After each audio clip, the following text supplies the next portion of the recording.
আমরা তারানাথের কাছে অনেক গল্পই শুনেছি, কিন্তু সেদিন যে গল্পটা শুনেছিলাম সেটা তারানাথের জীবনের ছোটবেলায় ঘটে যাওয়া ভয়ঙ্কর এক কাহিনী। ঘটনাটা কতটা সত্যি কিংবা মিথ্যে তা হয়তো আমরা কেউ যাচাই করিনি বটে, কিন্তু তারানাথের চোখে মুখে কিংবা দৃষ্টিভঙ্গিতেও ছিল সত্যতার স্পষ্ট ছাপ। দিনটা ছিল রবিবার।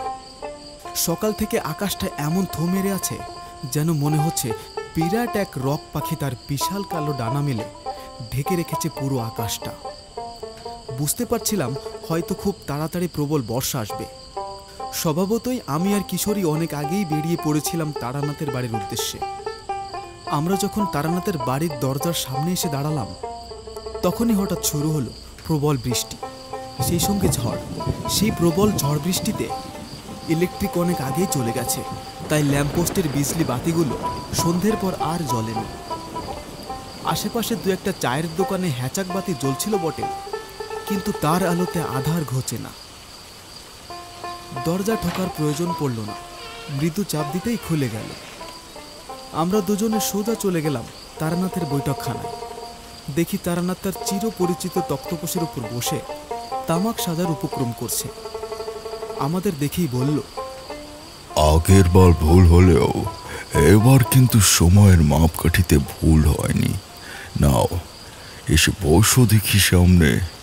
আমরা দুজনেই চাটাই পেতে বসতে বসতে সপ্রশ্ন দৃষ্টিতে তারানাথের দিকে তাকালাম।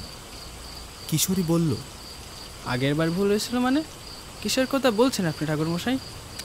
সেই যেবার তোমাদের ব্রহ্ম পিশাচের গল্পটা শুনিয়েছিলাম, সেবার তো সময়ের মাপকাঠিতে একটু ভুল হয়ে গেছিল, তাই তোমরা ভিজে গেছিলে। আজ তাই সঠিক ক্ষণে পড়ে যাওয়াতে বৃষ্টিটা কিছুক্ষণ পিছিয়ে দিলাম ইচ্ছা করে। হ্যাঁ, বলেন কি ঠাকুরমশাই? এইটা করে দুটো জিনিস হলো, কি জানো? এক, তোমরা ভিজলে না, আর দুই, তোমাদের অবিশ্বাসের ভিত একটু হলেও নড়ল। আমি বললাম, ঠাকুরমশাই, এই প্রবল বাদলায় আর আকাশের অবস্থা দেখে আমাদের দুজনের কারোরই আর তেলে ভাজা আর পাসিংশোর কথা মনেই ছিল না ঠাকুরমশাই। সে আমি জানতাম, তাই জন্য আজ তামাক সাজতে বসলাম হে। কিন্তু ঠাকুরমশাই, এই যে আগেই এক প্যাকেট কিনে রেখেছিলাম। সত্যি তোমরা পারো বটে। তারানাথ বলল, তোমরা তো একটু পরেই গল্পের জন্য বায়না করবে, তাই একটা কথা বলি শোনো। শুধু সাধনা করলেই যে সিদ্ধি লাভ হয় তন্ত্র এমন কোনো কথা কিন্তু নেই। একজন প্রকৃত সাধক হওয়ার জন্য আগেই একজন ভালো মানুষ হতে হয়। শক্তির আধার ভুলে গেলে শক্তিকে নিজের আয়ত্তাধীন করে রাখতে হলে পবিত্রতা অত্যন্ত জরুরি। তা না হলে মন্ত্রের বিপরীতমুখী ক্ষমতায় সাধক নিজেই শেষ হয়ে যাবে। তন্ত্রের দৃষ্টিতে শরীর প্রধান নিমিত্ত। শরীর ছাড়া চেতনার উচ্চ স্তরে পৌঁছানো যায় না। আমি তারানাথকে প্রশ্ন করলাম, আচ্ছা ঠাকুরমশাই, এই যে তন্ত্র মন্ত্র, এসবের মাধ্যমে সবই করা যায়? তোমরা বললে হয়তো বিশ্বাস করবে না, তন্ত্রের মাধ্যমে সব কিছু সম্ভব। এমন কিছু নেই যা তন্ত্রে সম্ভব নয়। কাল চক্রকে পর্যন্ত থামিয়ে দেওয়া যায় এই মন্ত্রতন্ত্রের মাধ্যমে। যে ব্রাহ্মণ ত্রিসন্ধ্যায় আহ্নিক করে নিয়মিত এবং দৈব প্রাণায়াম সঠিক নিয়মে পালন করে, তার নিজের ইচ্ছা মৃত্যু এসে যাবে। তার ইচ্ছার বিরুদ্ধে স্বয়ং মহাকালও তাকে নিয়ে যেতে পারবে না, এমনই ক্ষমতা তন্ত্রের। তারানাথ আধ্যাত্মিক বিষয় একটু বেশি নিমজ্জিত হচ্ছে দেখে আমি বললাম, ঠাকুরমশাই, এমন দিনে ভূত পিশাচের গল্প না হলে কি জমে? তারানাথ বলল, বুঝেছি, আর বলতে হবে না। ঠিক আছে, আমার ছোটবেলার একটা ঘটনা বলছি শোনো, এতে ভূত পিশাচ দুটোই পাবে। আমি আর কিশোরী লাফিয়ে উঠলাম প্রায়। কারণ তারানাথের ছোটবেলার গল্প মানে একেবারে জমজমাট কিছু। তারানাথ বলল, একজন প্রকৃত সাধক হওয়ার জন্য আগে একজন ভালো মানুষ হতে হয়। কথাটা কেন বললাম সেটা এই ঘটনার মধ্যেই বুঝতে পারবে। শোনো, যক্ষ হাকিনি কি জানো? আমরা পরস্পরের মুখ চাওয়াচাওয়ি করতে লাগলাম। আমি বললাম, আগে ঠাকুরমশাই, ডাকিনি শুনেছি, হাকিনি শুনেছি, কিন্তু চন্টু ডাকিনিটা কি? তারানাথ মৃদু হাসল, তারপর বলল, বলছি, কিন্তু তার আগে একটু চা করতে বলি, কেমন? তারানাথ বাড়ির ভিতরে চলে গেল চায়ের কথা বলে আসার জন্য। বাইরে হঠাৎই জমজমিয়ে বৃষ্টি পড়তে শুরু করলো। আমি আর কিশোরী উঠে গিয়ে জালনার কাছে এসে দাঁড়ালাম। ঠান্ডা শিরশিরে হাওয়া ঢুকছে জালনা দিয়ে। কিশোরী ও আমি দুটো কাঁচি সিগারেট ধরালাম। দুজনেই বুঝতে পারছি আজকের গল্পটা এক অন্য মাত্রা পাবে। তারানাথের বাড়ির ভেতর থেকে বেরিয়ে আসতে প্রায় মিনিট 5 মতো সময় লাগে। আমরা পুনরায় আবার যথাস্থানে গিয়ে বসলাম। তারানাথের পেছন পেছন চা আর জবজবে করে মুড়ি মেখে নিয়ে প্রবেশ করলো তারানাথের মেয়ে চারি। আমি বললাম, কেমন আছিস চারিমা? ভালো। আপনারা ভালো আছেন তো কাকাবাবু? আমরা মাথা নাড়ালাম। চারি চা আর মুড়ি নামিয়ে রেখে বাড়ির ভেতরে চলে গেল। আমি একটা সিগারেট তারানাথের দিকে এগিয়ে দিয়ে বললাম, নিন ঠাকুরমশাই, ধরান।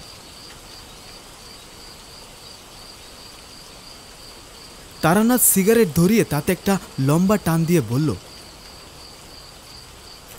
যক্ষ হাকিনি কি জানতে হলে আগে হাকিনি বিদ্যা সম্পর্কে জানতে হবে। এই ঘটনাটা আমার সঙ্গে যখন ঘটে তখন আমার বয়স 7 থেকে 8 হবে। স্বয়ং জমের মুখ থেকে ফিরে এসেছিলাম সেবার। তোমরা তো জানো আমার ঠাকুরদাদা নিজের জীবন দিয়ে আমাকে একবার বাঁচিয়েছিলেন। হ্যাঁ, ওই জরাসুরের পুজো করে ছাগল ফাগল বলি দিয়ে কি যেন একটা। কিশোরীকে থামিয়ে দিয়ে তারানাথ একটু রেগেই বলল, থাক থাক, আর না বললেও হবে।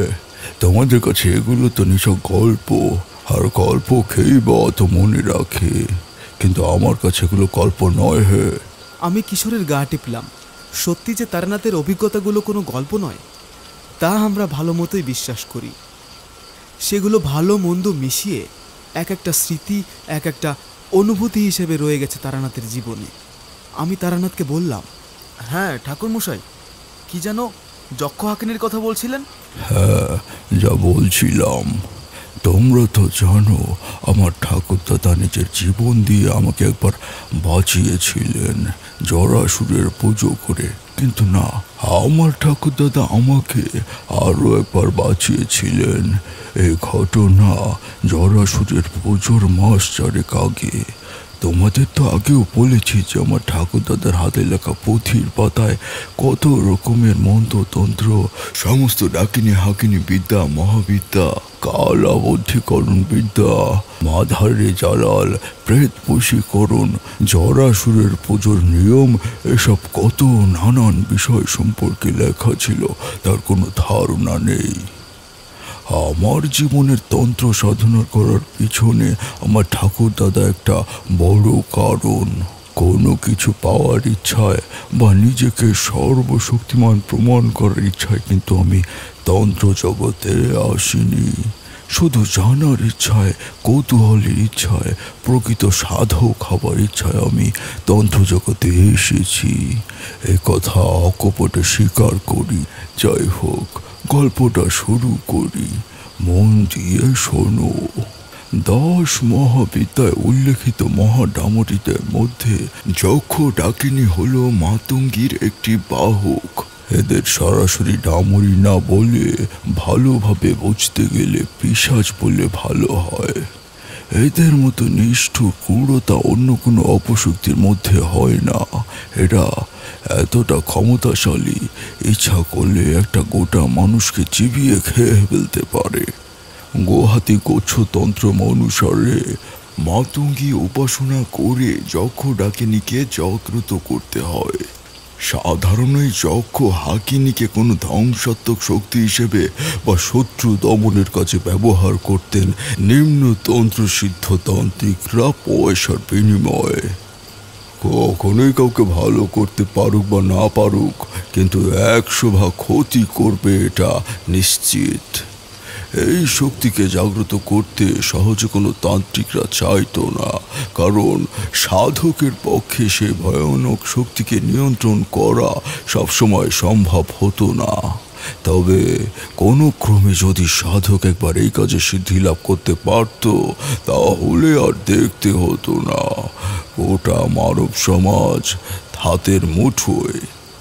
তবে এই সাধনায় সিদ্ধি লাভ করার জন্য সাধকের এমন একজন সহায়ক প্রয়োজন যে দৈবগুণ সম্পন্ন। ঘটনাটা শুরু করছি এখান থেকে। আমাদের গ্রামে নীলকণ্ঠ নাগ বলে একজন লোক ছিল। সে পেশায় ছিল একজন জাদুকর। ওই গ্রামে গ্রামে ঘুরে খেলা দেখাতো, মন্ত্রের দ্বারা বিভিন্ন রং বেরঙের আংটি, তারপর সুন্দর সুন্দর মণিহারি খাবার দাবার এসব নিমেষের মধ্যে এনে দিত কোত্থেকে।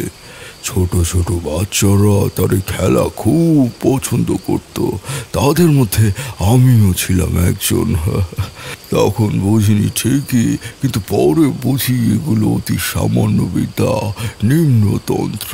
তবে নীলকণ্ঠ নাগের সব খেলাগুলোর মধ্যে সবচেয়ে ভয়ঙ্কর ছিল নররাক্ষসের খেলা। এইটুকু বলে চুপ করলো তারানাথ। আমি জিজ্ঞেস করলাম, নররাক্ষসীর খেলা মানে আবার কেমন কি? তারানাথ বলল, নররাক্ষসের খেলা আগেরকার সময় খুব প্রচলিত ছিল।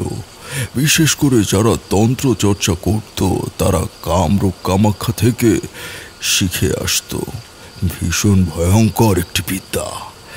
এই বিদ্যা যে দেখায় প্রাণ পর্যন্ত যেতে পারে। এই বিদ্যার মাধ্যমে নিজের দেহকে রাক্ষস সত্তায় রূপান্তরিত করা যায়। কিছুক্ষণের জন্য সাধকের গায়ে আসরিক শক্তি চলে আসে। যাই হোক, সে বছর কার্তিক মাসের অমাবস্যা তিথিতে কালী পুজোর ঠিক আগের দিন বাঙালিদের প্রথা অনুযায়ী পালন করা হয় ভূত চতুর্দশী। সেই দিন সন্ধ্যাবেলায় আরতির পর চণ্ডী মণ্ডপের চাতালের সামনের মাঠে একটা ভয়ঙ্কর খেলা দেখিয়েছিল ওই নীলকণ্ঠ নাগ, এবং এখানে কোনো বাচ্চাদের অনুমতি ছিল না। এই নীলকণ্ঠ নাগ মাঝে মাঝে দেখতাম যে আমার ঠাকুর দাদার কাছে আসতো ছোট ছোট বিদ্যা শেখার জন্য। সাপ বা বিছা কামড়ানো, আগুনে পোড়া মানুষের জ্বালা কমানো, এইসব আর কি। এই নীলকণ্ঠ নাগ আমার ঠাকুরদাকে যথেষ্ট মান্যগণ্য করত, কিন্তু ওর একটা দোষ ছিল। এই সমস্ত নিম্নতন্ত্রের ক্রিয়ায় ওর ভয়ঙ্কর রকমের আগ্রহ ছিল। আমার ঠাকুর দাদা সাধারণত এই সমস্ত কাপালিক বা তান্ত্রিকদের মোটেও সহ্য করতে পারতেন না, কিন্তু নীলকণ্ঠ নাগের বাবা আমাদের বাড়িতে বহু কাল কাজ করেছে, তাই ছোটবেলা থেকেই নীলকণ্ঠ আমাদের বাড়িতেই মানুষ। তাই ঠাকুর দাদা ওর প্রতি একটু হলেও দুর্বল ছিলেন। ঠাকুর দাদা ওকে এই সমস্ত শিখিয়েছিল, আমি তা চাক্ষুষ দেখেছি। কাউকে সাপে কামড়ালে ঠাকুর দাদা মন্ত্র বলে কাঁসার থালা পিঠে বসিয়ে দিয়ে টোকা দিয়ে ছেড়ে দিলেই বিষ ওখান থেকেও এক চুলো এদিক ওদিক সরবে না, আর থালাও পিঠ থেকে সরবে না যতক্ষণ না বিষ নিষ্ক্রিয় হচ্ছে। কেউ আগুনে পুড়ে গেলে মন্ত্রের দ্বারা নিমিষেই তার জ্বালা কমিয়ে দিতেন। নীলকণ্ঠর এই সমস্ত বিদ্যার উপরে আগ্রহ দেখে আমার ঠাকুরদাদা বেশ চিন্তিত ছিলেন, কারণ বিদ্যার মোহ মানুষকে অন্ধ করে দেয়। একদিন কাউকে কিছু না বলে নীলকণ্ঠ নাগ যেন কোথাও কর্পূরের মতো উধাও হয়ে গেল। তাকে দীর্ঘ 20 বছর আর কেউ দেখেনি। তারপর হঠাৎ করে একদিন সকালে এসে হাজির হলো আমাদের বাড়িতে। সেদিন ছিল ভূত চতুর্দশী। আমি তখন ঘরে শুয়েছিলাম।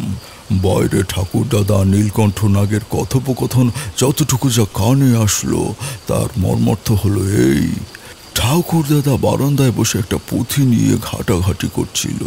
নীলকণ্ঠ নাগ সামনে এসে বলল, ঠাকুরদা, আমায় চিনতে পারছো? হ্যাঁ, আরে নীলকণ্ঠ না, এতদিন পরে ঠাকুরদা কথা মনে পড়ল। সেই যে ছোটবেলায় চলে গেলি, তারপর তো আর এলি না। ছিলি কথা এতদিন? নীলকণ্ঠ একটু কাচু মাচু মুখ করে বলল, ঠাকুরদা, তোমার দেয়া বিদ্যে শিখে আমি কামরূপ কামাখ্যায় গেছিলাম। সেখানে গুরু ধরে এমন বিদ্যে শিখেছি, দেখলে একেবারে তাক লেগে যাবে। পারলে আর সন্ধ্যেবেলা চণ্ডী মণ্ডপে এসো, এমন খেলা দেখাবো, তখন বুঝবে যে নীলকণ্ঠ নাগ কি করে এসেছে। ঠাকুরদাদের কথোপকথনের মাঝেই ঘর থেকে বেরিয়ে বারান্দায় এসে দাঁড়ালাম। নীলকণ্ঠ হঠাৎ করে আমার দিকে তাকালো। সে দৃষ্টি অপলক সোজা একটানা তাকিয়ে আছে আমার দিকে। আমি বুঝতে পারলাম না যে নীলকণ্ঠ কেন আমার দিকে তাকিয়ে আছে। সে চোখে যেন বিশ্বগ্রাসী ক্ষুধা আর নিকষ কালো অন্ধকার।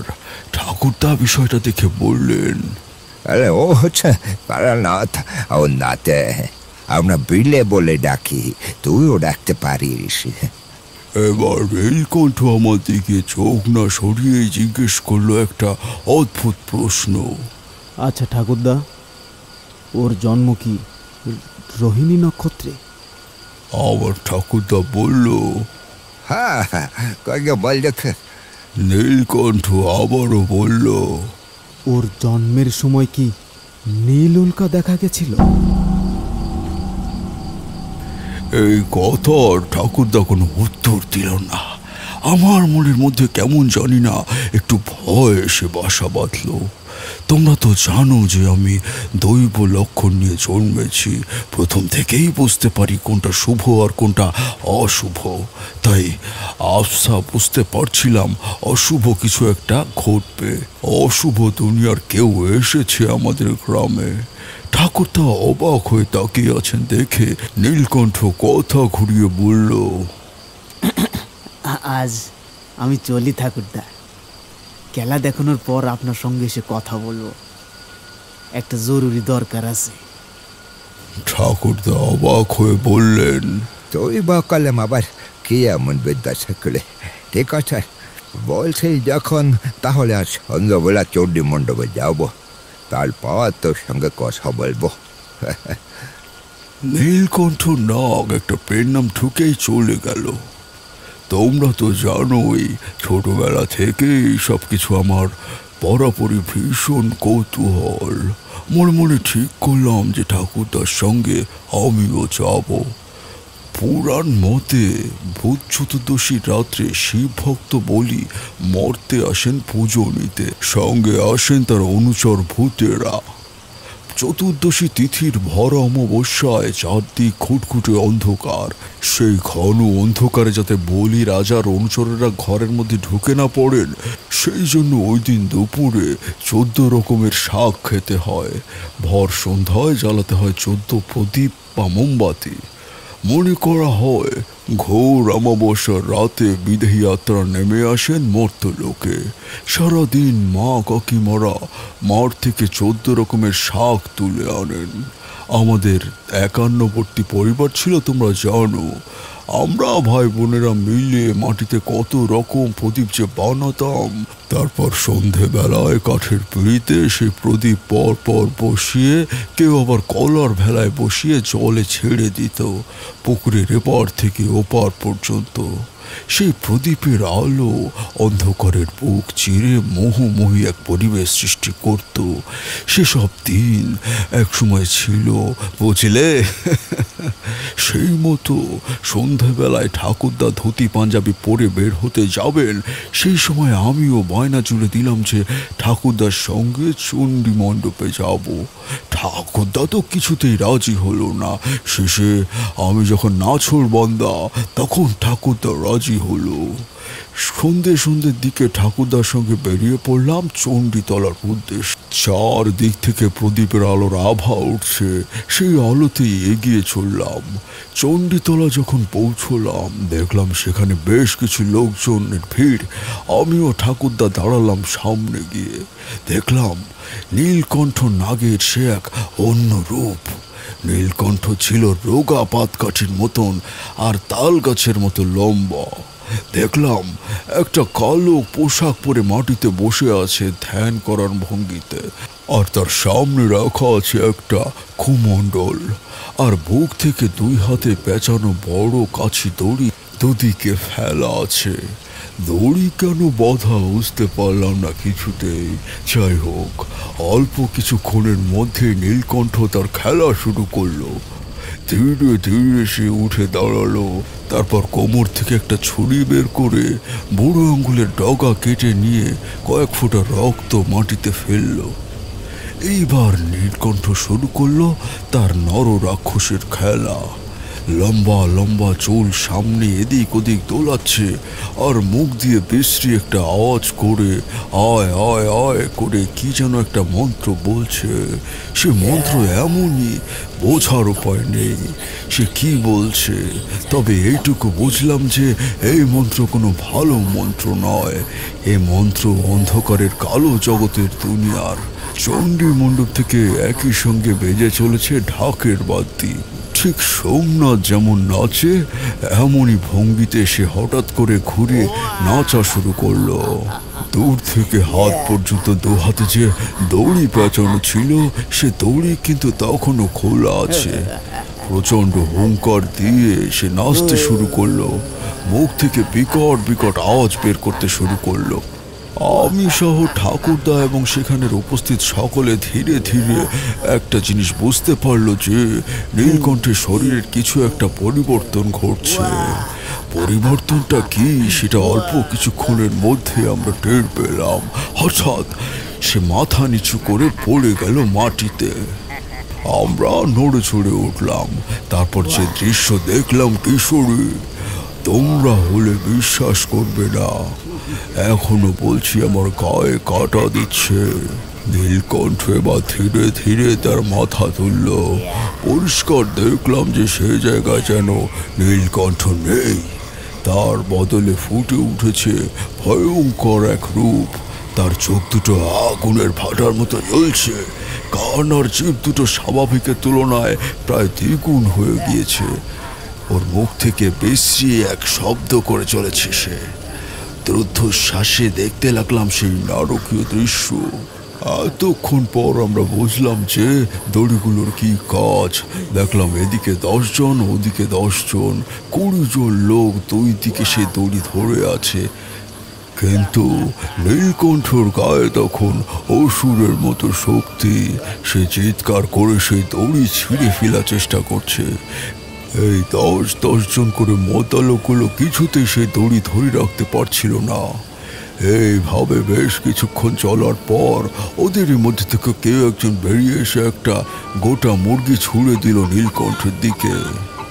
মুরগিটা উড়ে চলে যাওয়ার আগেই নীলকণ্ঠ তার বিশাল 2 হাত দিয়ে খপ করে ধরে ফেলল মুরগিটাকে। তারপর আমাদের চোখের সামনে কাঁচা চিবিয়ে খেতে লাগলো মুরগিটাকে।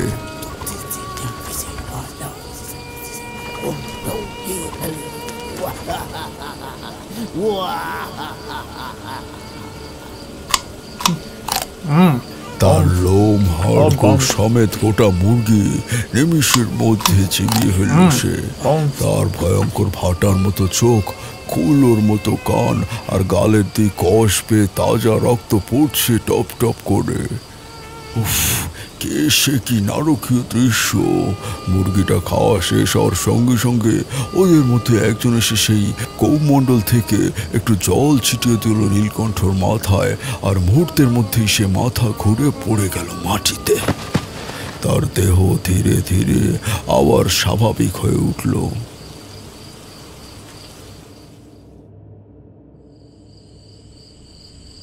ঠাকুরদার সঙ্গে ধীরে ধীরে চলে আসলাম বাড়িতে। সেদিন রাত থেকে 3 দিন আমি ভাত খেতে পারিনি। ঘেন্নায় চোখের সামনে সেই দৃশ্য ভুলতে পারছিলাম না কিছুতেই। আমি তখন ছোট থাকায় অত কিছু না বুঝলেও ঠাকুরদা হয়তো কিছু বুঝেছিলেন। তিনিও বেশ গুম হয়েছিলেন। আসলে যে দৃশ্য আমরা দেখেছিলাম তাতে ধাক্কা খাওয়াটা স্বাভাবিক। আমার মনের মধ্যে কিন্তু তখন এক কৌতূহল বাসা বেঁধেছে, কি করে সম্ভব? মানে যে মানুষটা পাতকাঠির মতো রোগা, তাল গাছের মতো লম্বা, যার গায়ে কিছুই নেই, কয়েক মুহূর্তের মধ্যে এমন আসুরিক শক্তি কোথা থেকে এলো?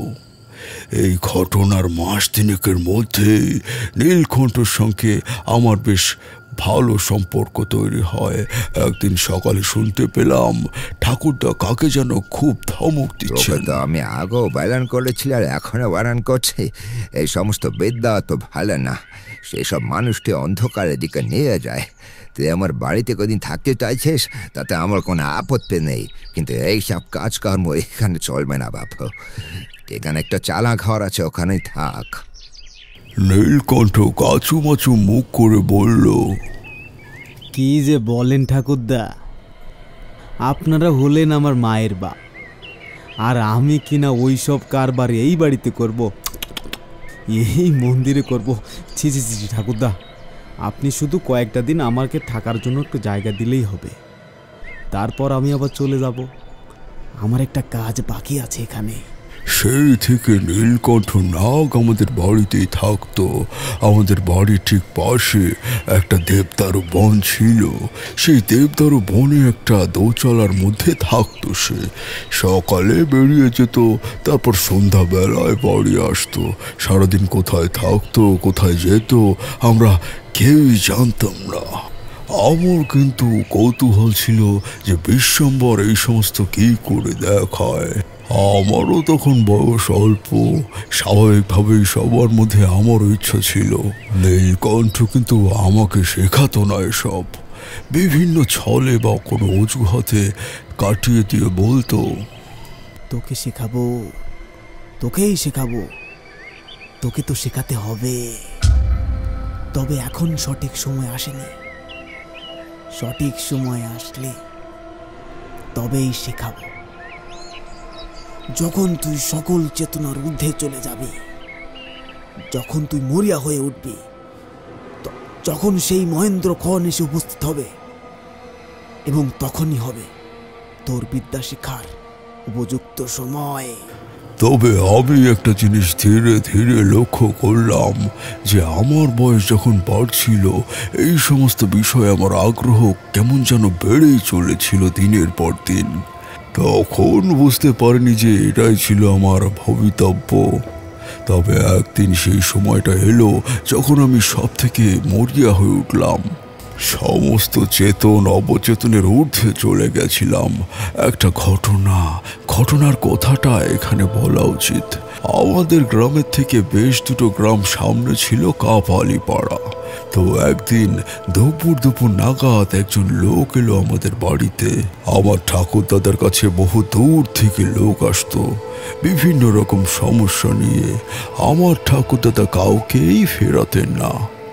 তুই কাবুলিপাড়ার রামাচরণ বদ্দি না? ঠাকুরদা, আমার মেয়েটা আজ দুদিন হলো কি যেন একটা হয়েছে। হঠাৎ করে এই 2 দিন আগেই জ্বর থেকে উঠলো। জ্বর থেকে উঠলে তো মানুষের দুর্বল হয়, কিন্তু হঠাৎ করে ওর মধ্যে কেমন অসুরের মতো জোর চলে এসেছে। ওর চোখের দৃষ্টি স্বাভাবিক না, ঠিকঠাক খাওয়া দাওয়া করছে না, শুধু মাটিতে মুখ গুজে বসে আছে আর বো করে আওয়াজ করছে। আমার তো মনে হয় ঠাকুরদা ওরে নির্ঘাত ভূতে ধরছে। আমি একা কতবার বারণ করছি যে খোলা চুলে পুকুর পারে যাবি না। মেয়ে আমার কথা শুনলে তো। ঠাকুরদা, আপনি একবার একটু চলুন, দেখুন কি করা যায়, না হলে আমার মেয়েটা তো বাঁচবে না ঠাকুরদা। প্রেত বিতাড়ন ঠাকুরদা জানতেন এই সমস্ত বিদ্যা যারা পারদর্শী হয় তাদের উপরে সবসময় অপশক্তিরা ক্ষোভ থাকে বরাবরই, যার ফলপ্রসূ হয়তো তাকে সরাসরি ক্ষতি না করতে না পারলেও তার পরিবারের উপরে তার প্রকোপ পড়ে। রোগ ব্যাধি এইসব নেমে আসে, যে কারণে আমার ঠাকুরমা ঠাকুরদাকে এই সমস্ত ক্রিয়া করতে বারণ করতেন। তুমি বাইরে এইসব ভূত পেট এই নিয়ে নাড়াচাড়া করো, এতে ছেলে মেয়েগুলির জ্বর জারি অসুখ ছাড়ায় না। তুমি এসব বন্ধ করো দেখি এখন। হ্যাঁ, তুমি থেকে বলেছ। আমার বয়স হচ্ছে, আর তাছাড়া ছেলে মেয়েগুলোর রোগ ব্যাধি ছাড়ছে না, তাই এসব বন্ধ করে দেবা। তাই ঠাকুরদা পরে সমস্ত কাজ ছেড়ে দিয়েছেন। যাই হোক, ঠাকুরদা বললেন, ঠিক আছে, তোমরা বাড়ি যাও। গোপালপুরের গাঙ্গুলি বাড়িতে আমার আজ দুপুরে নেমন্তন্ন আছে, যাওয়ার পথে দেখে যাচ্ছি। সেবার ঠাকুরদার সঙ্গে আমিও গেছিলাম নেমন্তন্ন খেতে। যে বাড়ির মেয়েটিকে ভূতে ধরেছে সেই বাড়ি ফেলে আরো মাইল 2 গেলে তবেই গাঙ্গুলি বাড়ি পড়বে। পথে যেতে যেতে শ্যামাচরণ বুদ্ধির বাড়ি থেকে মাইলখানেক দূরে ঠাকুরদা হঠাৎ নেমে মাটি থেকে একটা ছোট ঢিল তুলে নিয়ে গুড় করে কিসব মন্ত্র বলে ছুঁড়ে দিল বাড়ির দিকে। আমি ঠাকুরদাকে বললাম, এটা কি করলে তুমি ঠাকুরদা? ঠাকুরদা হেসে বললে, তোকে কতবার বারণ করেছি যে সব বিষয়ে বেশি আগ্রহ দেখাস রে, তুই শুনবি না কথা। আমি যেটা করলাম সেটা হলো বেদ বন্ধন ক্রিয়া। আমি যে যাচ্ছি সে কথা সে আগে থেকে পেয়ে গেছে, তাই যাতে পালাতে না পারে সেজন্য এখান থেকে ওই প্রেতকে আমি বন্ধন করে দিলাম। ওখানে যা দেখবি তা দেখে কেন ভয় পাস না আবার। হ্যাঁ, এই শেষ, এরপর আমি আর এই কাজ করব না, আর তোকেও আর দেখতে হবে না এসব। আমরা যখন কাপালিক পাড়া সেই বাড়িটা এলাম তখন দেখলাম যে গ্রামের কোটি কত লোক সেখানে জড়ো হয়েছে। ঠাকুর দাদা আস্তে আস্তে ভিড় ঠেলে সামনে গেলেন। এইবার সেই লোকটিকে দেখলাম, যে লোকটি আমাদের বাড়ির থেকে ছিল, শ্যামাচরণ বুদ্ধি। ঠাকুর দাদা বললেন, তোমার মেয়ে কোথায়? ঠাকুরদা ওই ঘরে। দেখলাম সামনে একটা মাটির বড় ঘর। এই ঘরে বিশাল এক কাঠের দরজা, কিন্তু সেই দরজা বাইরে থেকে তালা দেওয়া। ঠাকুর দাদা বললেন, দরজা বন্ধ করে দরকার নেই, খুলে দাও। এবার সবাই চমকে উঠল। ঠাকুর দাদা সবার মুখের ভাব দেখে বললেন, চিন্তার কিছু নেই, ওকে বন্ধন করে দিয়েছি, দরজা খুলে দাও, ও পালাতে পারবে না। ঠাকুর দাদার কথা অনুযায়ী লোকটা দরজা খুলে দিল। ঠাকুর দাদা ধীরে ধীরে হাতে 1 ঘটি জল নিয়ে প্রবেশ করলো ঘরে। ঘরের মধ্যে নিকষ কালো অন্ধকার। বাইরে থেকে উকি ঝুঁকি মেরে কিছুই দেখতে পেলাম না। ঠাকুর দাদা ঘরের মধ্যে ঢুকলেন, তারপর চিৎকার করে বললেন, যদি ভালো চাস তবে ওকে ছেড়ে চলে যা। কেন এভাবে একটা নিরীহ মেয়ের ঘাড়ে চেপেছিস? চলে যা। ঘর থেকে কোনো উত্তর এলো না। ঠাকুর দাদা আবারও বললেন, যদি ভালো চাস তাহলে মেয়েটাকে ছেড়ে চলে যা। এবার যা দেখলাম তা সত্যি কথা বলতে কি আমার পায়ের নিচের মাটি সরে যাওয়ার মতো হলো। দেখলাম অন্ধকার করে হঠাৎ ধপ করে জ্বলে উঠল 2 চোখ। ঠিক অন্ধকারে হায়নার চোখ যেরকম জ্বলে, শুধুমাত্র 2টো চোখ, আর কিছুই দেখা যাচ্ছে না। এবার ঘর থেকে আওয়াজ এলো, এই দেখো, নিজের আলো চাস তো চলে যা, চলে যা বলছি, না হলে কিন্তু তোকে আমি শেষ করে দেবো বলছি কিন্তু। আচ্ছা, ভালো হবে তোকে বলছি, আমার কথা শোন, চলে যা, না হলে কিন্তু তোকে এমন জায়গায় পাঠাবো সেখান থেকে কোনোদিন মুক্তি নেই। তুই আমার কিছু করতে পারবি না ঠাকুর, কিছু করতে পারবি না। তুই যে ভালো চেষ্টা থেকে যা, চলে যা। আমি নিয়ে যাবো, এই মেয়েকে আমি আমার সঙ্গে করে নিয়ে যাবো। আমার ঠাকুরদা ছিলেন প্রচন্ড রাগী আর একগুঁয়ে। ঠাকুরদা দাঁতে দাঁত কিটকিট করে বললেন, তারা যাওয়ার চিতর সঙ্গে আজ থেকে এমন জায়গায় পাঠাবো যে 700 বছরেও তোর মুক্তি হবে না। এই বলে তিনি হাতে করে ঘটি থেকে জল নিয়ে প্রেত বিতাড়ন মন্ত্র বলে ছিটিয়ে দিলেন ওই দিকে। ঠাকুরদাদা জল দেওয়ার সঙ্গে সঙ্গে প্রচন্ড চিৎকার করে উঠল সেই মেয়েটি। ঘর থেকে লাফিয়ে ঠাকুরদাকে ডিঙিয়ে বাইরে এসে পড়লো বারান্দায়। তারপর চিৎকার করে বলল, আমার ছেড়ে দে, আমার ছেড়ে দে, আমার ছেড়ে দে, ছেড়ে দে, ছেড়ে দে, ছেড়ে দে, আমি চলে যাচ্ছি, আমার ছেড়ে দে, ছেড়ে দে, আমার ছেড়ে দে। ঠাকুরদাদা বলল, বেশ, আর কখনো এখানে আসবি না, চলে যায় গ্রাম থেকে। ঠাকুরদাদা মন্ত্র বলে আবার মাটি থেকে কি একটা তুলে নিয়ে সামনে ছুঁড়ে দিল। আর মুহূর্তের মধ্যে সেই মেয়েটা শরীর থেকে একটা দমকা হাওয়া বেরিয়ে সামনের বিশাল নিম গাছটা চিরে বেরিয়ে গেল কোথাও। মেয়েটি হঠাৎ ঢলে পড়ল মাটিতে। ঠাকুরদাদা শ্যামাচরণ বৌদ্ধের স্ত্রীকে বললেন, বৌমা, ওর মাথায় একটু জল দাও আর পাখার বাতাস করো।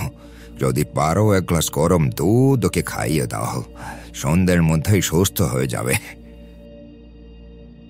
এই দৃশ্য দেখার পর আমার মনের মধ্যে সেই থেকে যে কৌতূহলের আগুন জ্বলে উঠল, আর সারা জীবন কখনো নেভাতে পারিনি। ফিরে এসে লুকিয়ে ঠাকুরদাদার পুঁথিপত্র ঘাটা শুরু করলাম, যেখানে যা ছিল। কিন্তু তখন বয়স অল্প, এসব বিদ্যা তো আর পুঁথিপত্র ঘেটে শেখা যায় না, তার জন্য গুরু দীক্ষা লাগে। জানার কৌতূহল তখন আমার চরমে উঠল। মনে মনে ভাবলাম, এই সম্পর্কে যদি আমার সঠিকভাবে জানা দরকার হয়, তাহলে সেটা একমাত্র নীলকণ্ঠ নাগের মাধ্যমেই সম্ভব হবে। তাই একদিন নীলকণ্ঠ যখন ঘরে ফিরে এলো, আমি গেলাম ওর কাছে। আমাকে দেখেই বলল, বুঝেছি, তুই যা চাস তা পাওয়ার সময় হয়ে গেছে। আয়, এসে বস আমার কাছে। আমি ধীরে ধীরে নীলকণ্ঠর সামনে গিয়ে বসলাম। নীলকণ্ঠ ঝোলা থেকে ছাই মতো বার করে হাত কেটে একটু রক্ত সেই ছাইয়ের মধ্যে দিয়ে মিশিয়ে আমার মাথায় একটা তিলক পরিয়ে দিল। তারপর বলল, আজ তুই যে প্রেত বিতরণ ক্রিয়া দেখলি তা অতি সামান্য। আমি যা শেখাবো তা শিখলে এই দুনিয়া তোর হাতের মুঠোয় চলে আসবে। হাতের মুঠোয়। আমি অবাক হলাম। বললাম, আপনি কি করে জানেন যে আমি আজ প্রেত বিতরণ ক্রিয়া দেখেছি? আপনি তো আমাদের সঙ্গে ছিলেন না। নীলকণ্ঠ হা হা করে হেসে উঠল। তারপর বলল, সেসব তোর ভাবনার অনেক বাইরে। শোন, তুই যা চাস সব পাবি। আজ থেকে তোর নতুন সাধনা শুরু হলো। এই সাধনায় যদি সিদ্ধি লাভ করতে পারিস, তাহলে অনন্ত ক্ষমতা পাবি, যা খুশি তাই পাবি, মণি সোনা দানা মুক্ত সব সব। কিন্তু মনে রাখিস, এ সাধনা খুব গোপন এবং গূঢ়। যা যা বলবো অক্ষরে অক্ষরে পালন করতে হবে তোকে। এর অন্যতা হলে কিন্তু মহাবিপদ। বল, তুই কি পারবি? আমি ভয়ে ভয়ে বললাম, হ্যাঁ, আমি পারবো। আমি জানতে চাই, আমি শিখতে চাই। তবে ঠিক আছে, আজ অমাবস্যা। তুই ঠিক রাত 12টার সময়, যখন সবাই ঘুমিয়ে পড়বে, আমার ঘরে আসবে। আজ থেকে তোর সাধনা শুরু হবে। এখন যা, আর এই কথা কাউকে বলবি না, তাহলে কিন্তু সাধনা ভঙ্গ হয়ে যাবে। মনে মনে একদিকে যেমন ভয় পাচ্ছিলাম, তেমনি অপরদিকে ছিল প্রবল কৌতূহল। আমি ধীরে ধীরে ঘরে ফিরে এলাম। রাতে খাওয়া দাওয়ার পর চুপ করে ঘাপটি মেরে শুয়ে রইলাম বিছানায় মায়ের পাশে। নিশুতি রাত, চারিদিকে অন্ধকার যেন কালো চাদর বিছিয়ে দিয়েছে। মনে নানান প্রশ্নের ভিড় এসে জমতে লাগলো কালো মেঘের মতো। ঠিক রাত 12টায় যখন বাড়ির বড় দেয়াল ঘড়িটায় ঢং ঢং করে বেজে উঠল, তখন আমি উঠলাম, ধীর পায়ে বেরিয়ে এলাম বাড়ির বাইরে। চারিদিকে যেন আজ অন্ধকারটা অতিরিক্ত বেশি, কিছুই দেখা যাচ্ছে না। তার উপর আবার শীতকাল, কুয়াশায় ভরা চারদিক। ধীরে ধীরে এগোতে লাগলাম নীলকণ্ঠের ঘরের দিকে। বাইরে থেকে দেখলাম ঘরের ভেতরে কি একটা হালকা ক্ষীণ আলোর আওয়াজ আসছে। বুঝলাম ভেতরে হয়তো নীলকণ্ঠ লণ্ঠন জ্বালিয়েছে। ধীরে ধীরে এগিয়ে গেলাম দরজার দিকে। বা হাতে দরজার খিল্লে খুললাম, দেখলাম মাটিতে একটা গর্ত করে তাতে কিছু কাঠ জ্বালিয়ে নীলকণ্ঠ ঠিক হোম করার ভঙ্গিতে বসে আছে। যার দিকে ছড়ানো ছিটানো সিঁদুর পড়া পাতা আমার দিকে ভীষণ মুখ করে বসে আছে। দেখলাম গায়ে লাল কৌপিন, কপালে রক্ত চন্দনে তিলক। গুরু গম্ভীর গলায় এসে বলল, আয় ভেতরে আয়, এসে বস আমার কাছে। আমি ধীরে ধীরে বসলাম তার পাশে। জানি না সে সময় কোথা থেকে অদম্য সাহস আমার মধ্যে এসেছিল। এই বয়সে আমি ধীরে ধীরে পাশে গিয়ে বসলাম। হোমের আগুনের হলুদ শিখায় ওকে যেন আরো ভয়ঙ্কর করে তুলেছে। সে ধীরে ধীরে বলল, আজ তোকে আমি যে বিদ্যা শেখাচ্ছি, এই বিদ্যা যদি তুই আয়ত্ত করতে পারিস তাহলে তোরও লাভ আমারও লাভ। তবে শোন, এতে কিন্তু সাহস হারালে চলবে না, তাহলে কিন্তু মহা বিপদ। একবার সাধনায় সিদ্ধি লাভ করলে সারা দুনিয়া তোর হাতের মুঠোয় চলে আসবে। তখন তুই হবি রাজা, আর সারা পৃথিবী হবে তোর গোলাম। তোর গোলাম। আমি চুপ করে বসে বসে দেখতে লাগলাম ওর কীর্তিকলাপ। প্রথমে সে একটি ছড়ি নিয়ে নিজের আঙ্গুল কেটে কিছুটা রক্ত সেই হোমের আগুনের মধ্যে দিল। তারপর পাশ থেকে ছাই জাতীয় কিছু একটু নিয়ে আগুনের মধ্যে নিক্ষেপ করলো। সে আঙুল কাটা রক্ত বেশ কিছুটা আমার কপালে পরিয়ে দিল তিলক আকারে। তারপর পাশের ঝোলা থেকে একটা পুরনো উই ধরা বই বের করে একটা পাতা খুলে একটা হাত আমার মাথায় আর একটা হাত বইতে দিয়ে দুর্বোধ্য মন্ত্র শুরু করলো। বুঝতে পারলাম না, এটাও বুঝতে পারলাম না যে সে কোন বিদ্যা আমাকে শেখাতে চাইছে। বেশ কিছুক্ষণ মন্ত্র বলার পর আবার সে তার ঝোলা থেকে একটা কাচের কৌটোর মধ্যে এক গোছা কালো চুল বের করে আনলো। বুঝতে পারলাম না যে এই চুল কার। তারপর সে চুল গাছ আমার হাতে দিয়ে বলল, এই চুল হাতের মুঠোয় ধরে রাখ। তন্ত্রক্রিয়া শেষ হলে এর সর্বশেষ কাজ হবে এই চুল নিজের শরীরের সঙ্গে যুক্ত রাখা। আমি মন্ত্রমুগ্ধের মতো নীলকণ্ঠের নির্দেশ পালন করতে লাগলাম। এবার সে আমার দিকে চোখ বড় বড় করে বলল, শোন, এই যে ম্যাজিক দেখিয়ে জিনিসপত্র নিয়ে আসি আমি, তা কি আর আমি নিজে নিয়ে আসে অন্য কেউ? অবাক হয়ে বললাম, আপনি নিয়ে আসেন না তো কে নিয়ে আসে? এবারে সে এক ক্রূর হাসি হেসে বলল, তুই যখন এই সমস্ত সাধনা শুরু করেছিস তখন তোর এই সম্বন্ধে ধারণা থাকা দরকার। এখন আমি তোকে যা শেখাচ্ছি তা হলো হাকিনী বিদ্যা। এখান থেকে 11 দিন ঘোর সাধনা করতে হবে। সাধনা করে তোকে যক্ষকে সন্তুষ্ট করতে হবে। যক্ষ সন্তুষ্ট হলেই তোর সাধনায় সিদ্ধি লাভ হবে। আমি বললাম, কিন্তু 11 দিন আমাকে কি করতে হবে? কাল রিক্তা অমাবস্যা, কাল ঠিক মধ্যরাতে যখন সবাই ঘুমিয়ে পড়বে তখন তুই আর আমি দুজনে জেগে থাকব।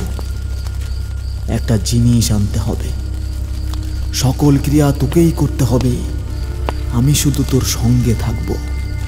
এই চুলগাছা নিজের কোমরে এই লাল সুতো দিয়ে বেঁধে রাখ। আমি তাই করলাম। এরপর নীলকণ্ঠ সিঁদুর আর আলতা দিয়ে একটা পঞ্চভুজা আঁকলো। তারপর আমার হাতটা এক ঝটকায় নিজের দিকে টেনে নিয়ে কোমরে গোজা ছুরি দিয়ে বড় আঙুলের ডগা থেকে ফোঁটা ফোঁটা রক্ত ফেলতে লাগলো সেই পঞ্চভুজের ভিতর। তারপর ঝোলা থেকে একটা পাথরের মূর্তি ভার করে সেই পঞ্চভুজের মধ্যে রেখে চোখ বন্ধ করে আবার দুর্বিদ্ধ মন্ত্র পড়তে লাগলো।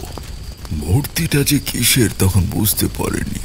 হঠাৎ অনুভব করলাম ঘরটা কেমন যেন একটা বিশ্রী মরা পচা আষ্টে গন্ধে ভরে উঠেছে।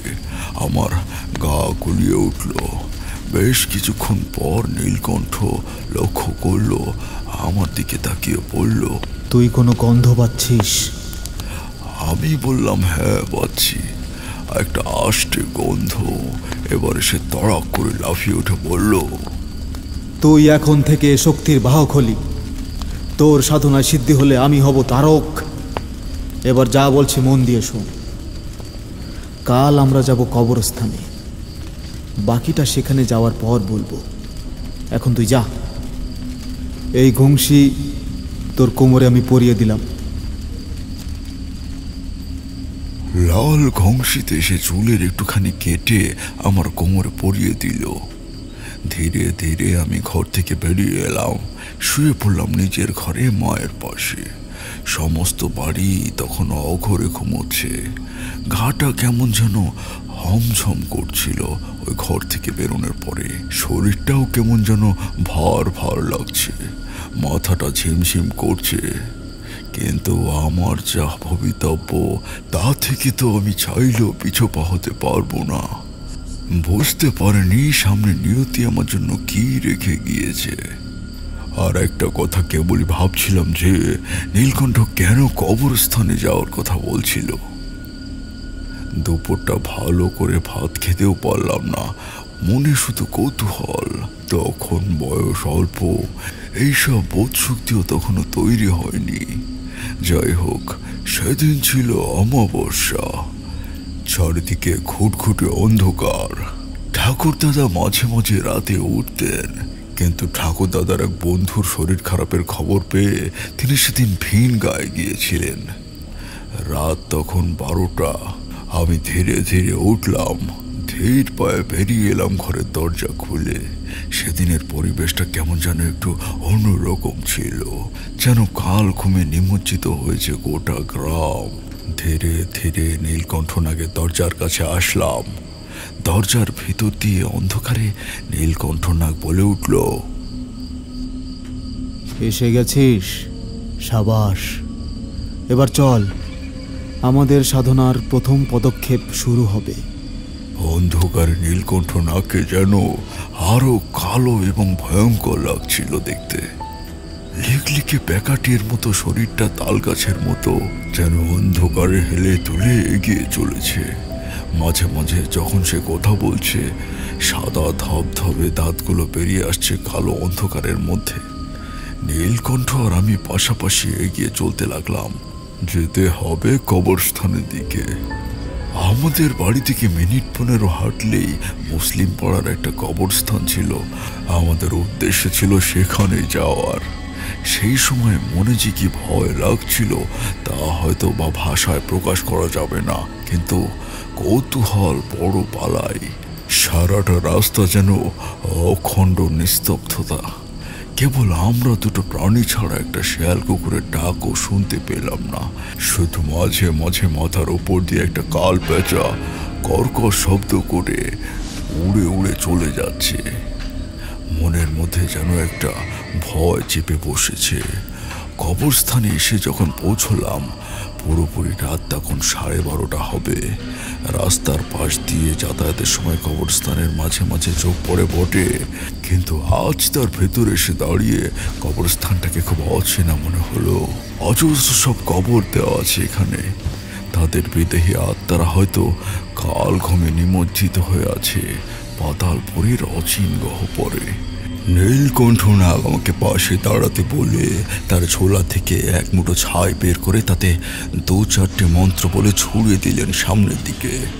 তারপর ধীরে ধীরে সামনের দিকে এগিয়ে চলল এমন ভাবে যেন মনে হচ্ছে সেই ছাইগুলো থেকে পথ দেখিয়ে নিয়ে চলেছে কোনো এক কবরের দিকে। আমাকে সে হাতের ইশারায় এগিয়ে আসতে বলল। আমিও তার পেছন পেছন চলতে লাগলাম। একটা সময় শেষ কবরের পাশে একটা উঁচু ঘাসের স্তূপ দেখিয়ে নীলকণ্ঠনাগ বলল, পেয়েছি, এখানেই আছে। নীলকণ্ঠনাগ যেন কি জাদু করেছিল আমায়। আমার যেন জ্ঞান বুদ্ধি দুই তখন লোপ পেয়েছিল। আমি যেন নীলকণ্ঠনাগের নাক পাশে আবদ্ধ হয়ে চলেছি ক্রমশ। ও যা বলছে তাই শুনছি। সে আমাকে বলল, তুই এখানে দাঁড়া, আমি এক্ষুনি আসছি। তারপর সে কিছুক্ষণের জন্য কোথায় যেন মিলিয়ে গেল।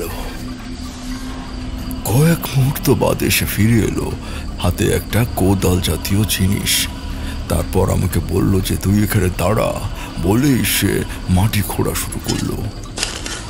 আমি শুধু হা হয়ে দাঁড়িয়ে রইলাম। আমি বুঝতে পারলাম না যে সে ঘাসের স্তূপের ওখানে এমন কি রয়েছে।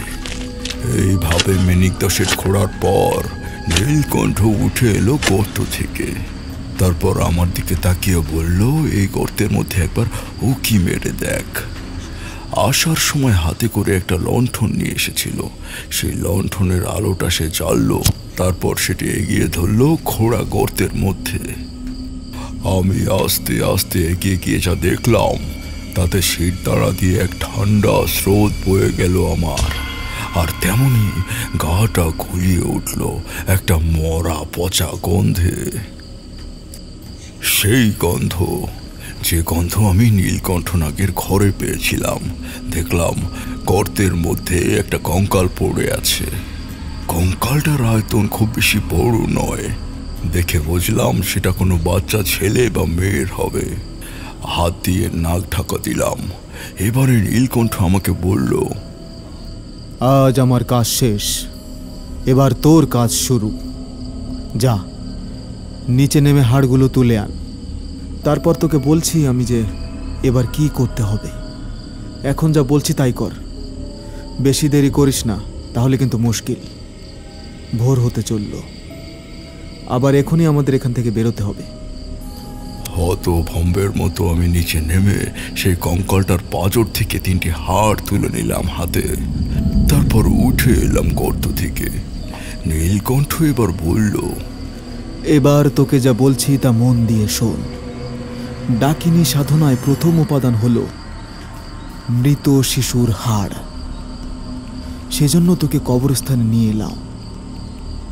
যেহেতু এই শক্তিকে তুই বাহক হিসেবে ডেকে আনবি, তাই এই কার্য তোকেই সম্পন্ন করতে হবে। এই হাড় 3টি নিয়ে এখন যা যা বলেছিলাম তাই তাই তোকে করতে হবে। এই হাড় তুই বাড়িতে নিয়ে গিয়ে কাল থেকে প্রত্যেক দিন কাঁচা দুধ দিয়ে স্নান করাবি। তারপর সিঁদুর দিয়ে ভালো করে 3টে হাড়ের উপর তিলক আঁকাবি। আর একটা বীজ মন্ত্র শিখিয়ে দিচ্ছি, যে মন্ত্রটা 108 বার জপ করবি। আর অবশ্যই তোর কোমরে যে চুল আমি দিয়েছি তা যেন ক্ষুণাক্ষরেও খোলা না হয়। তবে মনে রাখিস, এই কার্য কিন্তু শুধুমাত্র তোকেই করতে হবে। যখন রাত ঠিক 12টা বাজবে, তোকে এই সাধনা করতে হবে 11 দিন। ততদিন আমি অন্য জায়গায় গিয়ে অন্য সাধনা করব। 11 দিন পর আমি ফিরে আসব তোর কাছে। তবে একটা কথা, কাক পক্ষীতেও যেন টের না পায়, বিশেষ করে তোর ঠাকুর দাদা। তাহলে কিন্তু সব ভেস্তে যাবে। এখন তুই বাড়ি যা, ভোর হয়ে আসছে। যা যা বললাম তাই কাল থেকে শুরু করবি। আমি এখন আসি। আর কেউ জিজ্ঞেস করলে বলবি আমি ভিন গায়ে গেছি খেলা দেখাতে। নীলকণ্ঠনাগ চলে গেল। এর পরের কাজ ছিল আমার নিজের। তখনও যদি ঘুণাক্ষরেও টের পেতাম যে সামনে কি ভয়ঙ্কর অপেক্ষা করছে আমার জন্য, তাহলে হয়তো এগোতাম না। কিন্তু অদৃষ্ট কি আর বদলানো যায়? না, তাকে তো কালের নিয়মে ঘুরতেই হবে।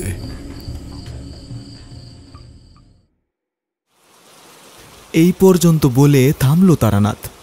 একটা দীর্ঘশ্বাস বেরিয়ে এলো তার মুখ থেকে। আমি আর কিশোরী অবাক হয়ে গল্পটা শুনছিলাম। আমাদের কাছে গল্প বলে মনে হচ্ছে বলে হয়তো সেইভাবে তার মনের অনুভূতিগুলো বোঝা অতটা সহজ নয়, কিন্তু যে মানুষটার উপর দিয়ে এটা বয়ে গেছে তার পক্ষে না জানি সেই সময়টা কেমন ছিল। ভাবতে গেলে মাথা বো বো করে। তারানাথ উঠে বলল, তোমরা একটু বসো, আমি ঘর থেকে আর কাপ চা বলে আসি। কিশোরী আর আমি মাথা নেড়ে সম্মতি জানালাম। ইতিমধ্যেই বাইরে শুরু হলো প্রচণ্ড বৃষ্টি, আর সেই সঙ্গে বয়ে চলেছে ঝিরিঝিরি হাওয়া। এই গল্পটা আমাদের কাছে আরও আকর্ষণীয় হয়ে উঠেছে, কারণ এই গল্পের সঙ্গে জরাসুরের যে একটা যোগ আছে তা আগেই আভাস দিয়েছিল তারানাথ। কিশোরী আর আমার যেন তর সইছে না। উঠে গিয়ে জানলার বাইরে গিয়ে দাঁড়ালাম। আমরা জানি তারানাথ ভেতর থেকে আসতে এখনও 5 থেকে 10 মিনিট সময় লাগবে। উঠে গিয়ে দুজনে দুটো পাসিং শো ধরালাম। বর্ষায় ভেসে যাচ্ছে চারিদিক।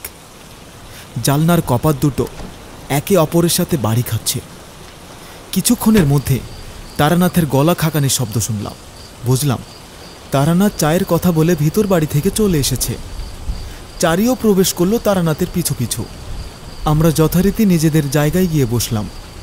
কিশোরী পকেট থেকে আরও একটি সিগারেট বার করে তারানাথের দিকে এগিয়ে দিল। তারানাথ তাতে একটা লম্বা টান দিয়ে বলল,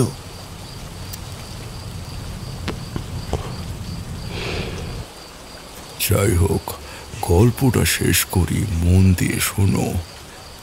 তারানাথ আবার বলতে শুরু করলো। আমরা হা করে শুনতে লাগলাম।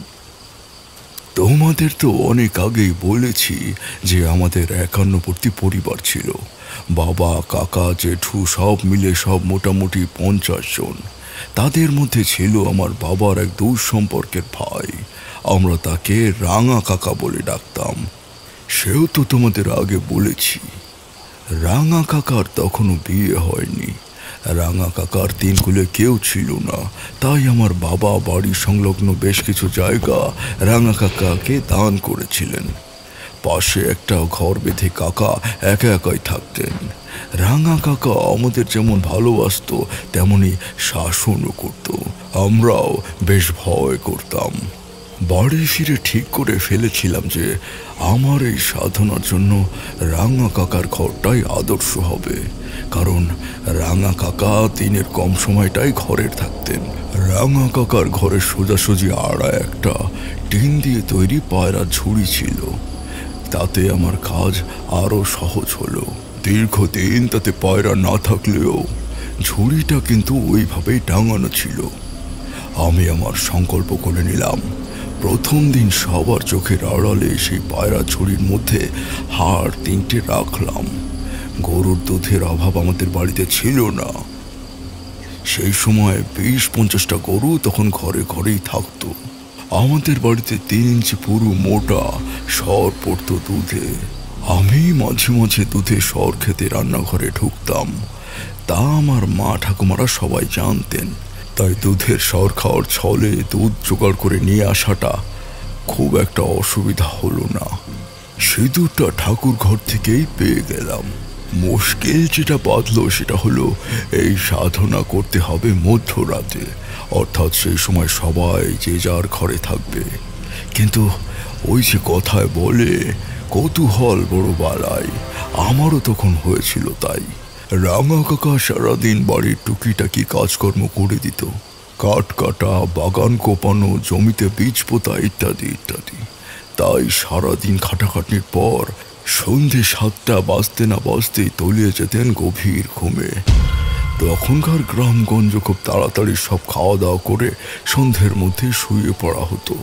তারপর দুনিয়া এখন বদলেছে। এখন তো মানুষ রাত জেগে আপিস করে। তো মনে মনে ঠিক করলাম যে রাঙা কাকার ওই ঘরে আমার এই সাধনা চালাবো 11 দিন। চোখের আড়াল করে চললেই হবে। ঠাকুরদা এখন কবে ফিরবেন তার কোনো ঠিক নেই। সেদিন রাতে সবাই শুয়ে পড়ার পর আমি ধীরে ধীরে উঠে চলে গেলাম রাঙা কাকার ঘরে। রাঙা কাকার ঘরের ঠিক খাটের সোজাসুজি উপরে সেই টিনের তৈরি পায়রার ঝুড়ি। সারাদিন খাটাখাটির পর রাঙা কাকা দেখি ক্লান্ত হয়ে খাটের উপর শুয়ে ঘুমোচ্ছেন। বুঝতে পারলাম গভীর ঘুমে তলিয়ে আছেন তিনি। এখন তার ঘুম ভাঙবে না। আমি ধীরে ধীরে দরজা খুলে ঘরে ঢুকলাম। আড়ায় উঠতে গেলে আমাকে ওই দেয়ালের কলঙ্কিতে পা দিয়ে আড়ার কাঠ ধরতে হবে। হাড়, দুধ, সিঁদুর যা যা দরকার সেগুলো একটা ঝোলার মধ্যে ঢুকিয়ে উঠে পড়লাম। তারপরে প্রচন্ড ভয় করছিল, বুক ঢিপ ঢিপ করছিল। রাঙা কাকা যদি একবার দেখে ফেলে তাহলে আর আস্ত রাখবেন না। কিন্তু তখন যে কোনো এক মরিয়া নেশা আমাকে পেয়ে বসেছিল তা আজ আমি নিজেও জানি না। সমস্ত ভয়কে ঊর্ধ্বে রেখে আমি আমার গন্তব্যের দিকে এগিয়ে চললাম। আড়ার উপরে উঠে দুপাশে পা ঝুলিয়ে বসলাম। আড়ার কাঠ বেশ মোটা।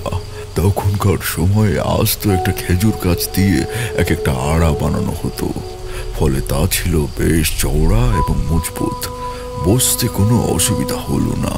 ধীরে ধীরে ঝোলা থেকে সেই হাড়, দুধ, সিঁদুর বার করলাম। পায়রা ছুরিটা হাতে ধরে টেনে নিলাম। ভেতরটা পরিষ্কার ছিল। হাড়গুলোকে ওর উপরে রেখে দুধ দিয়ে ভালো করে স্নান করালাম। তারপর সিঁদুর বের করে প্রত্যেকটা হাড়ের গায়ে সিঁদুর লেপে দিলাম। এরপর শুরু করলাম নীলকণ্ঠ নাগের শেখানো মন্ত্র, যা আমাকে জপ করতে হবে 108 বার। একটা জিনিস লক্ষ্য করলাম, মন্ত্র জপ হওয়ার সঙ্গে সঙ্গেই আমার মনে হলো যেন অদ্ভুত রকমের নিস্তব্ধ হয়ে যাচ্ছে চারিদিক। কোনো রাত চড়া পাখির ডাক নেই। ঝিঝি পোকাগুলো যেন কোন কালে ঘুমে নিমজ্জিত হয়েছে। বাতাস চলছে না। এমনকি আমাদের বাড়ির তাল গাছে বেশ কিছু কাল পেঁচা সারা রাত বসে ডাকতো, সেগুলো যেন হঠাৎ করে বোবা হয়ে গেছে। আমি 108 বার মন্ত্র জপ করে ধীরে ধীরে নেমে এলাম। আবার শুয়ে পড়লাম ঘরে। মনে মনে ভাবলাম এখন বাকি আছে আর 10টা দিন। নীলকণ্ঠ বলেছিল এই 10 দিন তার সাথে আমার কোনো দেখা হবে না। কেউ যদি জিজ্ঞাসা করে তাহলে আমি যেন বলি যে সে ভিন গায়ে কোথাও গেছে। ঠাকুর দাদা কবে বাড়ি আসবেন কে জানে। এই 10 দিনের মধ্যে না এলেই ভালো। এইভাবে চলতে লাগলো দিন। প্রত্যেকদিন রান্নাঘর থেকে কাঁচা দুধ চুরি করে চালাতে লাগলাম আমার গূঢ় তন্ত্র সাধনা। আশ্চর্য বিষয় হলো নীলকণ্ঠর নাককে কিন্তু আর সত্যি আর দেখা গেল না। সে যে কোথায় কর্পূরের মতো উড়ে গেল কে জানে। যাই হোক, ওর কথা না ভেবে আমি আমার সাধনা চালিয়ে যেতে লাগলাম। কিন্তু কথায় বলে না, বিধি যখন বাদ সাধে তখন আর কি বা করা। এইভাবে 3 দিন কাটার পর একদিন ভোরবেলায় লোকজনের কলরবে ঘুম ভেঙে গেল। কানে আসতে লাগলো মায়ের গলার স্বর। ব্যাপারটা কি হলো কিছু বুঝে না পেয়ে ধীরে ধীরে দরজা খুলে বাইরে এসে দেখলাম আমাদের পুকুর পাড়ে যে বিশাল বড় তাল গাছ আছে সেখানে কাকা, জ্যাঠা, মা, কাকিমারা এসে জটলা করেছে তাল গাছের নিচে। ব্যাপার কি হলো না বুঝে ধীরে ধীরে সেদিকে এগিয়ে গেলাম। গিয়ে যা দেখলাম তাতে বুকের ভেতরটা ধড়াস করে উঠল। দেখলাম 2টো পেঁচা মাটিতে মরে পড়ে আছে, আর তার শরীরের মাঝ বরাবর কে যেন চিরে দিয়েছে কোনো ধারালো অস্ত্র দিয়ে। মা চিৎকার করে বললেন, কি অনর্থ কাণ্ড বল দেখিনি। 7 সকালে পেঁচা মারা যে অমঙ্গল। এদের একটা ব্যবস্থা করতে হবে। এমন সময় দূর থেকে ঠাকুরদার গলা পেলাম। কি হয়েছে কি এত জটলা কিসের 7 সকালে? দেখে বুঝলাম ঠাকুরদা বাড়ি ফিরেছেন। আমার মা ঠাকুরদাকে দেখে বললেন, দেখুন না বাবা, 7 সকালে এভাবে পেঁচা মারা যে অমঙ্গল। ঠাকুরদা নিচু হয়ে সেই পেঁচা দুটোর কাছে ঝুঁকে পড়ে কি দেখলেন, তারপর বললেন, ঠিক আছে তোমরা যাও। মনে হয় কোনো বিরাট লাভ ধরেছিল, এ নিয়ে এত ভাবনা কিসের? সবাই তখনকার মতো চলে গেল বটে, কিন্তু প্রশ্ন সবারই থেকে গেল, বিড়াল এত বড় তাল গাছের মাথায় উঠে পেঁচা ধরবে? এটা কারোরই যেন ঠিক হজম হলো না। সমস্যা একটা আমার বাঁধলো ঠাকুরদা বাড়ি আসায়। এবার আমাকে আরো সতর্ক হয়ে কাজ করতে হলো। যাই হোক, আমি প্রত্যেক দিন উঠে নীলকণ্ঠ নাগের শেখানো কথা অনুযায়ী আমার কাজ চালিয়ে যেতে লাগলাম। এইভাবে কেটে গেল 10টা দিন, আর শুধুমাত্র একটা দিন বাকি। আজ যদি আমার সাধনায় আমি সিদ্ধি লাভ করি, তাহলে আমি অনেক অনেক ক্ষমতাবান হব। সেদিন দুপুরে খেতে বসে ঠাকুর দাদা বাবাকে জিজ্ঞাসা করলেন, খোকা, আমার মনে হয় এই বাড়িতে কেউ গোপনে তন্ত্রক্রিয়া চালাচ্ছে।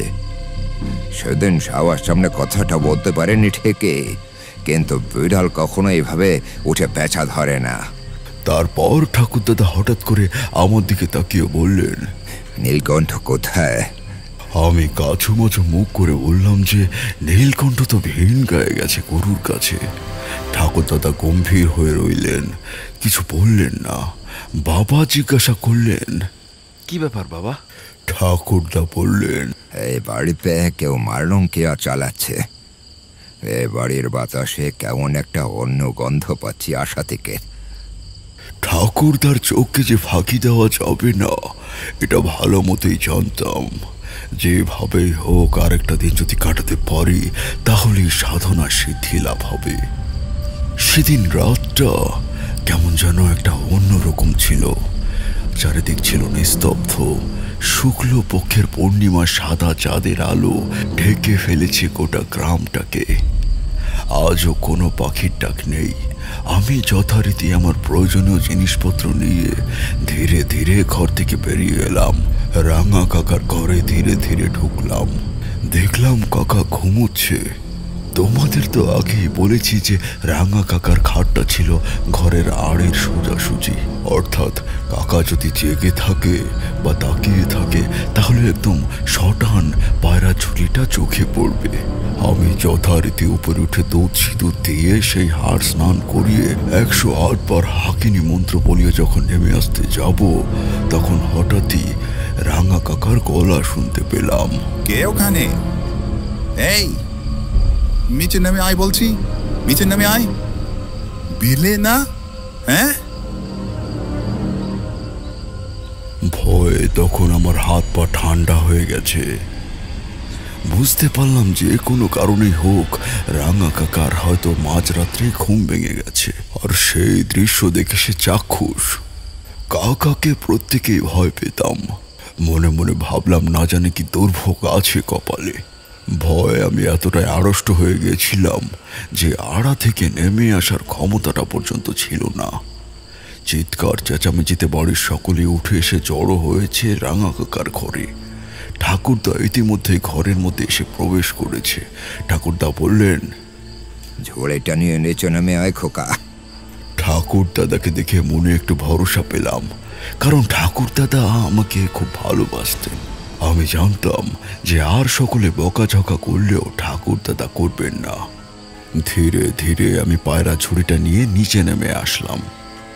ঠাকুর দাদা ধীরে ধীরে নিচু হয়ে ঝুড়িটা আলগা করে দুপা পিছিয়ে এলেন। মা কাকিমারা সবাই ভয়ে আঁতকে উঠলেন। মা ভয় চিৎকার করে বললেন, ও মা গো, এসব কি খোকা? ঝুড়িটা আলগা করতেই ইতিমধ্যে ভেতরে দৃশ্য বাইরে প্রকট হয়ে উঠেছে। দুধ সিঁদুর আর হাড়গুলো সেই পূর্ণিমার আবছা আলোয় যেন এক অদ্ভুত রকমের ভয়ঙ্কর পরিবেশ সৃষ্টি করেছে। বাবা এই দৃশ্য দেখে কটমট করে আমার দিকে এগিয়ে আসতেই ঠাকুর দাদা বাবাকে থামিয়ে দিয়ে বললেন, কতদিন ধরে করছিস সব খুলে বলে আমায়। আমি ভয়ে প্রথম থেকে সমস্ত ঘটনা খুলে বললাম। এও বললাম যে 11 দিনের সাধনার আজ শেষ দিন। ঠাকুর দাদা ধাপ করে বসে পড়লেন খাটের উপর। বাবা তাড়াতাড়ি ঠাকুরদার পাশে বসে ধরে বললেন, বাবা, আজ আপনার শরীরটা কি অনেক অসুস্থ লাগছে বাবা? এসব কি হচ্ছে বাবা? ঠাকুর দাদা ধীরে ধীরে শ্বাস নিতে নিতে বললেন, অনর্থ হয়ে গেছে খোকা, অনর্থ হয়ে গেছে। সকলেই হতবাক দৃষ্টিতে ঠাকুরদার দিকে চেয়ে রইলেন। ঠাকুর দাদা বললেন, ও বেশ কয়েকদিন ধরে কবরস্থান থেকে তুলে আনা হাড় দুধ আর সিঁদুর দিয়ে স্নান করিয়ে হাকিনি জাগরণ করছে। এগুলো হাকিনি বিদ্যা। আমি আশা থেকে বুঝেছিলাম যে কিছু একটা গন্ডগোল হচ্ছে বাড়িতে। 11 দিন ধরে হাকিনি সাধনা করার পর 11 দিনের মাথায় হাকিনি পাতাল ফুলে উঠে আসবে আর সোজা এসে আঘাত হানবে যে সাধনা করছে তার উপর। এর রুষ্টবন্ধী কোথা থেকে এসেছে তা আমি এখন ভালো মতো বুঝতে পারছি। এর নিশ্চয়ই নেমক হারা নীলকণ্ঠের কাজ। ও যখনই খোকা সম্পর্কে কৌতূহল দেখাচ্ছিল আমার তখনই বোঝা উচিত ছিল। এখন হ্যাকেনিকে থামানো মুশকিল হবে। এত কিছু মারাত্মক বিষয়গুলি নীলকণ্ঠ বেমালম এড়িয়ে গেল। এইবার বুঝলাম ও আমাকে কেন বাহক আর নিজেকে কেন ধারক বলেছিল। ও আমাকে কাজে লাগিয়ে নিজেই এই শক্তি পেতে চায়। বেজায় রাগ হলো নীলকণ্ঠের উপর। ঠাকুরদাদা বাবাকে বললেন, হাতের সময় নেই খোকা, দেখ কটা বাজে। কথাটি শেষ করতে না করতেই বাড়ির দেয়াল ঘড়ি ঢং ঢং করে তার ঘন্টা পড়ল। সঙ্গে সঙ্গে দূর থেকে একটা বিশ্রী হাড় কাঁপানো চিৎকারে আমাদের সকলের মুখে রক্ত জমে বরফ হয়ে যাওয়ার উপক্রম হলো। এখনো বলছি, গায়ে কাঁটা দেয়।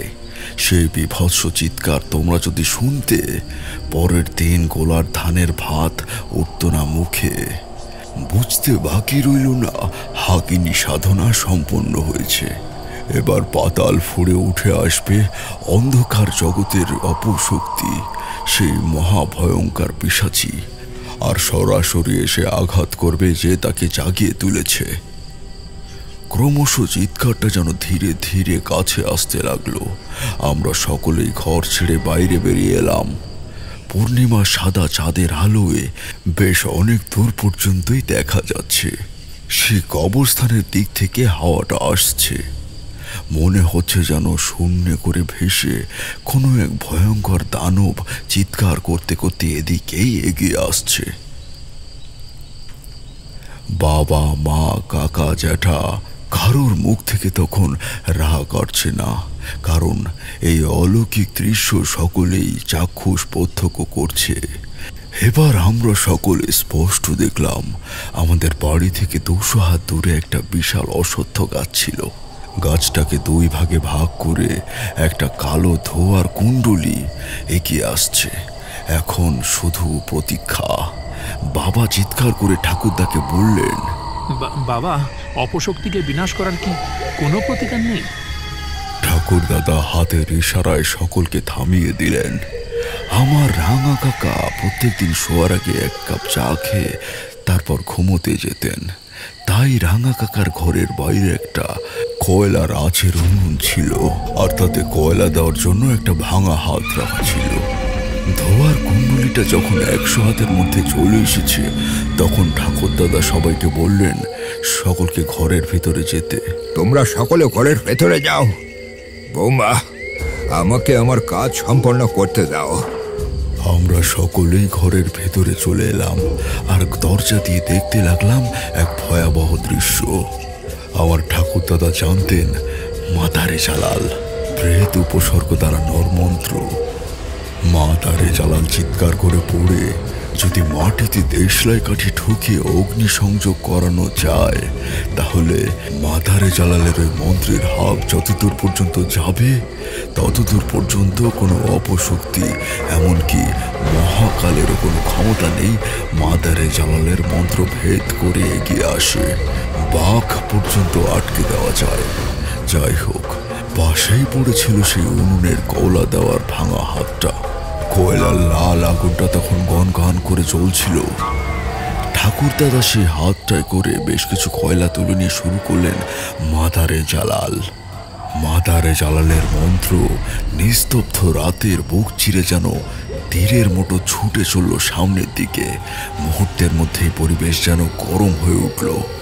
এই প্রচণ্ড শীতের মধ্যেও আমাদের প্রত্যেকের গা দিয়ে যেন ঘাম ঝরছিল। নিস্তব্ধ হয়ে থাকা পাখিরা যেন কিচির মিচির শব্দে উড়ে পালাতে লাগলো সেই স্থান থেকে। মন্ত্র পড়া শেষ করে ঠাকুরদাদা সেই কয়লার আগুন হাতা থেকে মাটিতে ফেললেন।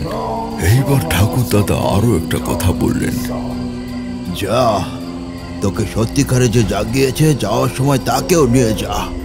মুহূর্তের মধ্যে দেখলাম সেই বিশাল ধোয়ার কুণ্ডলী এক মুহূর্তের জন্য স্তব্ধ হয়ে গেল সেখানে, যেন কোনো এক অদৃশ্য বলয় তাকে আটকে রেখেছে। সেই বলয় ভেদ করে এদিকে আসতেই পারছে না। এইবার সেই কালো ধোয়ার কুণ্ডলী বিকট এক চিৎকার করে আবার উল্টো দিকে দক্ষিণ পূর্ব কোণ বরাবর গাছপালা দিয়ে জঙ্গল ভেঙে কোথাও যেন অদৃশ্য হয়ে গেল। ইতিমধ্যেই পূর্ব দিকের কোণে সূর্যের সোনালি আভা দেখা গেল। বুঝতে পারলাম ভোর হয়ে আসছে।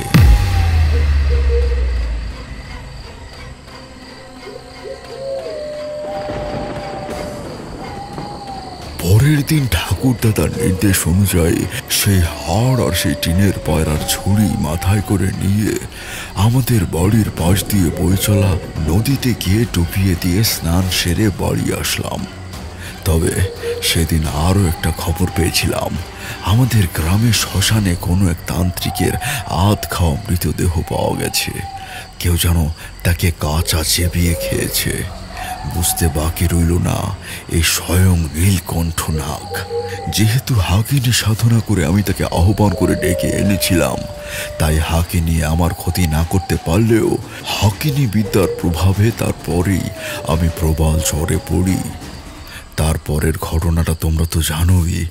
ঠাকুরদাদা জরাসুরের পুজো করে নিজের জীবন দিয়ে আমার প্রাণ বাঁচিয়েছিলেন, কারণ ঠাকুরদাদা আমায় সত্যি বড় ভালোবাসতেন। গল্প শেষ করল তারানাথ। ইতিমধ্যে বাইরেও বৃষ্টির দাপটটাও বেশ কমে এসেছে। আমি আর কিশোরী নির্বাক হয়ে বসে রইলাম। তারানাথ উঠে বাড়ির ভিতরে যেতে যেতে বলল, আসল ব্যাপার কি জানো, আমার জীবনে এই তন্ত্র সাধনা জীবনে এসে এইটুকু আমি বুঝতে পেরেছি যে সব তন্ত্র মন্ত্র, কালো জাদু, ব্ল্যাক ম্যাজিক যাই বলো, সব কিন্তু অন্ধকারের জিনিস। এই পথে আলো দেখা যায় না, যত দূর দেখবে কেবলই অন্ধকার। তারানাথকে বিদায় জানিয়ে দুজনেই বাইরে বেরিয়ে আসলাম। তারপর নিঃশব্দে এগিয়ে চললাম বাড়ির দিকে।